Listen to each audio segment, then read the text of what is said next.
That's one of the strengths of their team, especially in the Lovie Smith defense, that they're going to he lets them play. A lot of times you see coaches move, you let talented players play. And I've always been a big fan of that as well, but sometimes, you get over creative and you start dropping players that should be rushing and moving players that should be just let them play. But with Lovie, I think you'll see their best of the best. You feel good about your offensive line? I do. They're all healthy. 5 of the 6 didn't play the last game, and they look good. They look healthy. I told you they didn't, at times play as well as we expected them to play last year, but they've done everything I've asked this year, and you have to have a good day today. But I like where we're at, offensive line. Have any of your assistants talked about the challenge of scouting this week with, obviously it's week 1, first of all, new coaching staff, guy who's never been a head coach before, and they've probably got more turnover than anybody in the history of the NFL free agency era. Yeah, offensively they're the same. They kept the staff. They're doing a lot of the same things. Obviously, the quarterback's different. With Deshaun Watson, I met with the defense last night at length, and we just talked about that. The other side of the ball, you have a good idea. There is turnover personnel-wise, but that's kind of the story of the NFL from what I'm learning. There's a lot of turnover. We have a lot of turnover, especially on defense. So we have a good idea what they're going to do on defense. We have a good idea what they're going to do on offense, probably more than normal when there's a transition. Trevor already out with the MCL. Any update on Tyson Campbell and thus who your nickel might Tyson be? Campbell, we have him as questionable, but he'll play. He'll play. He had a good day yesterday. He's pretty close to full speed, but he's been limited all week, but he'll be ready to go. Trey is getting close to, he won't play this week, but he's getting close. When you were at Ohio State in Florida, you obviously were familiar with the personnel of almost all the other teams you guys were playing. Now it's all brand new. Where are you in that catch-up, you know what I mean, process? I actually I was intrigued by that. I met with Linder, and I just was on the practice field on the way in. I said, does it just become, you get to see these guys, especially if you're a 8, 9-year veteran like Brandon is, and he says, it's unusual. Normally you do.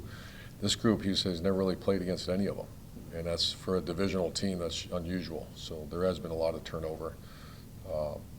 Me personally, I'm obviously a rookie coach. I don't know a lot of these players. I will be unrookie as we get going here. Does that make you uneasy going in that you don't know personally at all? No? When you're talking about the culture that you're trying to establish, does winning on Sunday do maybe as much for that establishing culture as anything else you've probably done at this point, because they see the results of everything that has been done and talked about from the beginning till now? It's, that's a good question, Mike, but for years and years I was always concerned that, because we have a reputation of working really hard, treating players right, but working hard, and if you fail, then you start to, why are we working so hard? I've always worried about that. We've never experienced it. Our locker room is really strong right now. We're going to see what the results are Sunday night, but I don't have that feeling. I have a feeling our players want to win. Our players have worked very hard, and they've been treated right. So I like where we're at. Where do you feel like Trevor Lawrence is this week? He always seems relaxed. Is he extra relaxed this week? Maybe a little more nervous than usual? He's been good. Today's a big day. Today's Fast Fridays, and we try to keep it no balls on the ground and no callbacks, we call it, which means a perfect Friday practice. So we'll see, but he's been excellent.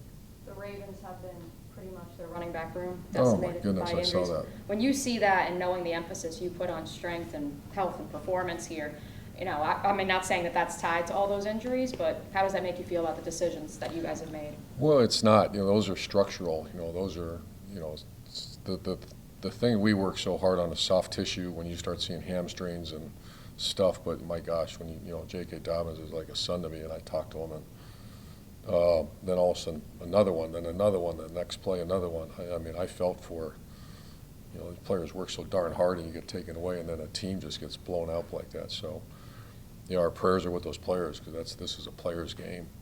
That was terrible. But that was not. Those are structural, which that's part of this tough game.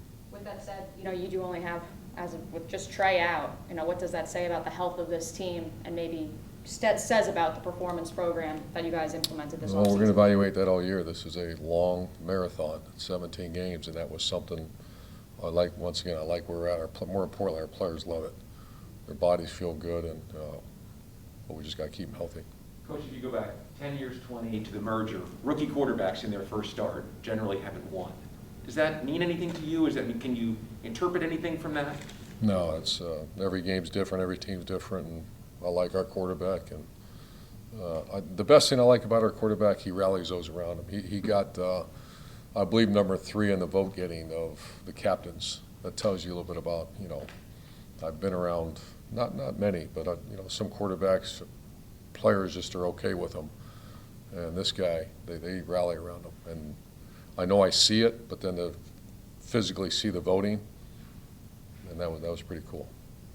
You've gone into, since I know obviously it's different than anything you've dealt with college, but in terms of inactives and what goes into that, what's that process been like for you learning? That's been an interesting conversation. We're not there yet. We have a pretty good idea, but after today we got to make some hard decisions, and now you go from 53 to 48, and it impacts Nick Sorensen and Carlos Polk, and I like to.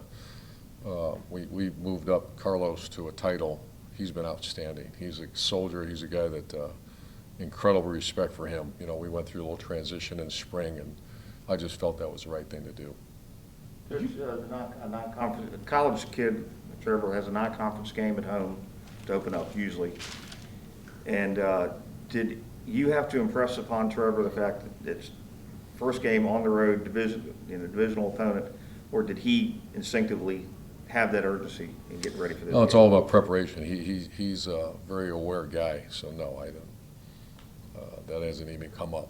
Just getting him ready to play. He's very, very well aware of what this means.